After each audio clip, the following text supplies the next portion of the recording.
Hello friends, very good afternoon. आज आप पढ़ेंगे इडियम।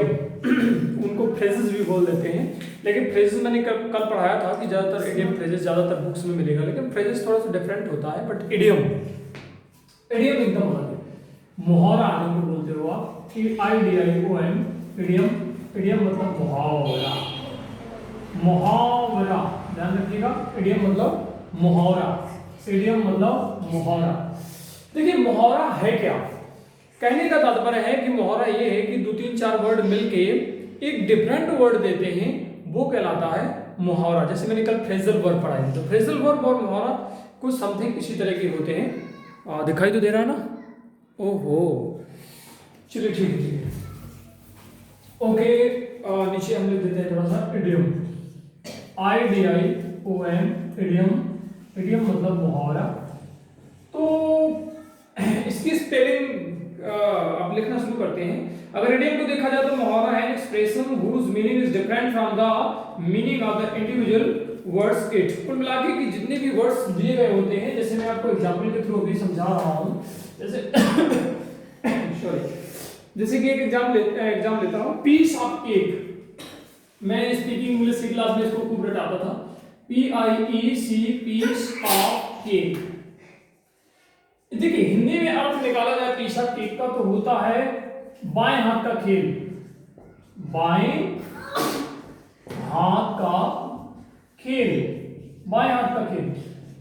इंग्लिश में यदि इसकी मीनिंग लिखना चाहो तो क्या होता है, वेरी इजी डन। ठीक है, या हाँ, very easily done, very EASILY, very easily done. अब मैं इसको थोड़ा समझाना चाहूंगा आपको।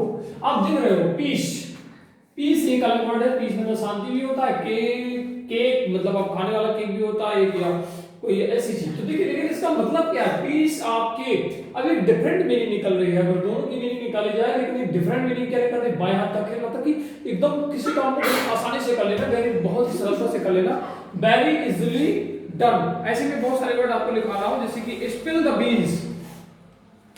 जैसे दूसरा वर्ड मैं आपको लिखा रहा हूं, स्पील।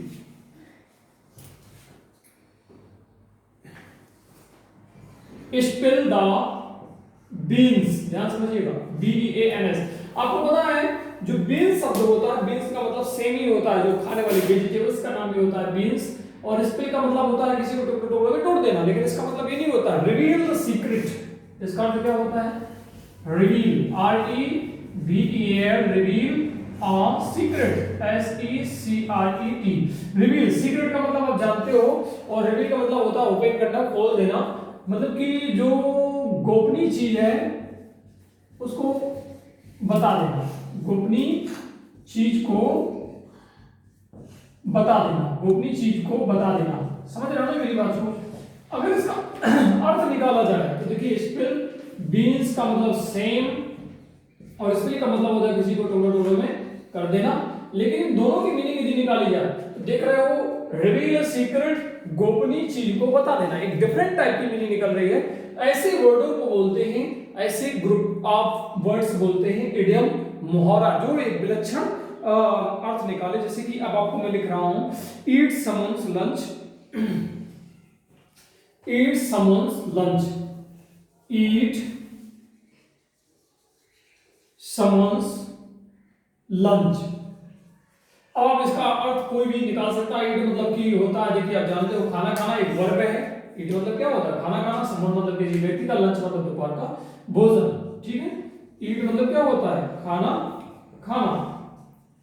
और अब मैं सबकी मीनिंग नहीं लिखूंगा, आप जानते हो बखूबी। ठीक है, ईट मतलब खाना खाना, समन मतलब किसी का, लंच मतलब किसी का लंच खा लेना, अगर अर्थ निकाला जाए। लेकिन इसका मतलब किसी का लंच खा लेना नहीं है। डिफीट समवन मतलब किसी व्यक्ति को क्या करना, हरा देना।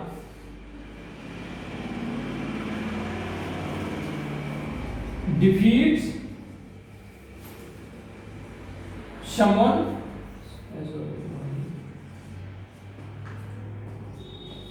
डिफीट समवन थ्रोली,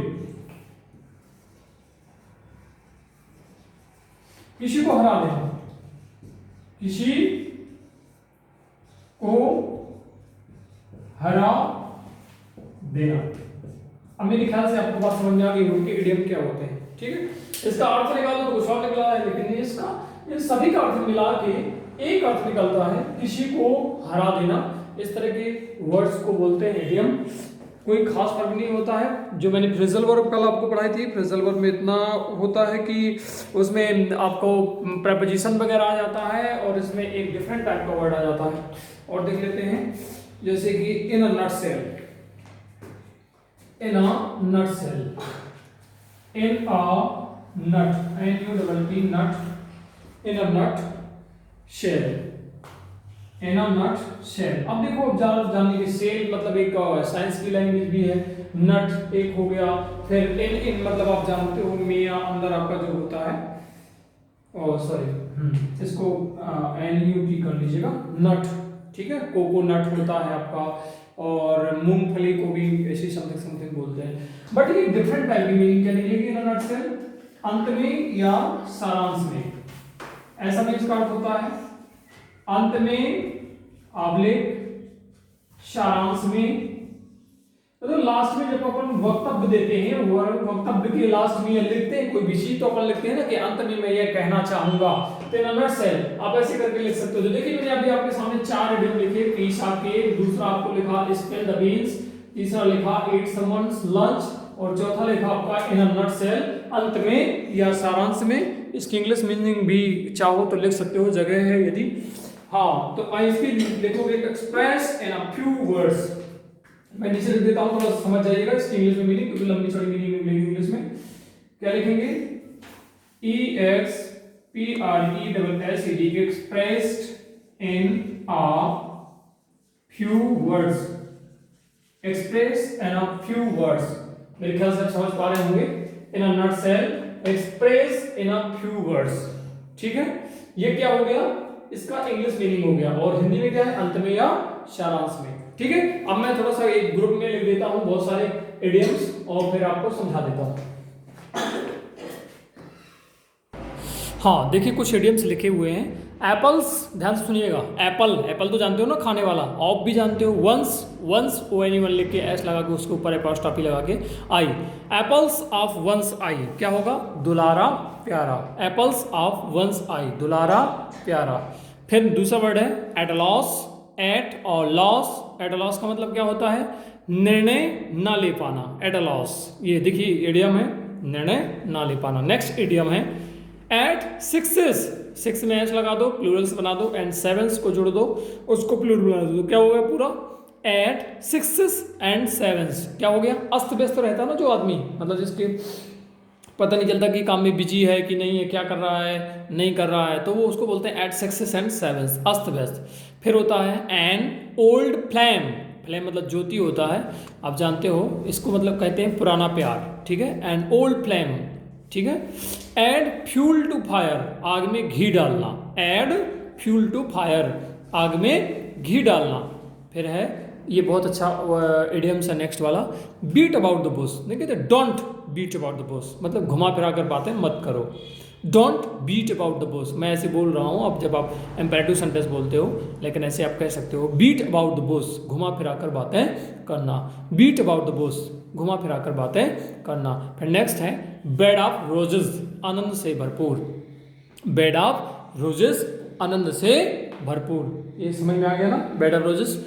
देखिए मैं बगल में भी जगह खाली है तो कुछ बढ़िया से लिख देता हूँ फिर से एक बार, बिलो वन स्टॉप, छाट छाट के लाया हूँ, below one stop, BLOW, below, और इसके बाद once, below once top.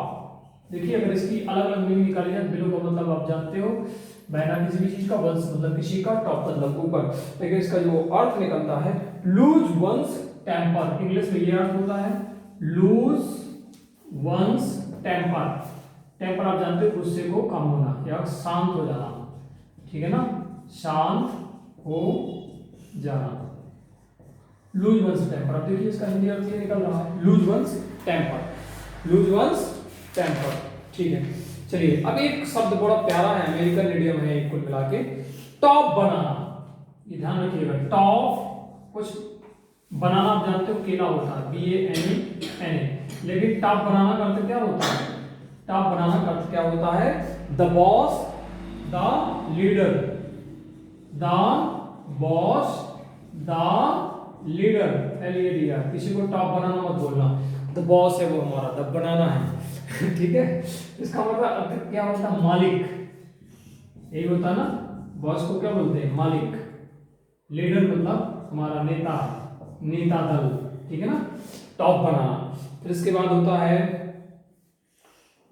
Head the sac, ये भी अच्छा आइडिया है, hit the sack, HIT, hit the sack मतलब आप जानते हो, hit the sack, hit the sack क्या होगा, to go to bed, to go to bed मतलब कि सोने जाना या बिस्तर पर जाना का अर्थ है सोने जाना, सोने जाना ये चले जाना, ठीक है।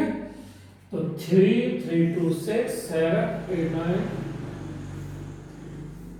7 8 9 10 11 12 13 12 लगभग आपके इडियम्स हो गए। याद रखिएगा ये इडियम है, मैं नंबरिंग कर देता हूँ। फर्स्ट ये तो उसका हिंदी अनुवाद है, कंफ्यूज ना होना। सेकंड, फिर ये थर्ड, ठीक है ना, 3 लिखे हुए हैं, 7 था तो लगभग कितने हो गए, 10 टॉप बनाना और लिखना है। अब आप किसी भी किताब में जाएंगे, मोबाइल में सर्च करेंगे तो आपको समझ में आ जाएगा कि इडियम क्या है। एक डिफरेंट टाइप की जो मीनिंग होती है वो इडियम कहलाता है, कई वर्डों को मिला करके, लेकिन उनकी एक अलग अलग वर्ड की मीनिंग में आई है। अब देखिए टॉप मतलब जो ऊंचाई पे होता है, बनाना मतलब केला होता है, ऊंचाई पर केला या ऊंचाई पर केला, लेकिन उसका अर्थ क्या है, मालिक होता है। तो ऐसे अर्थ मत निकालिएगा, यही कहलाता है इडियम जिसकी डिफरेंट टाइप की मीनिंग निकले।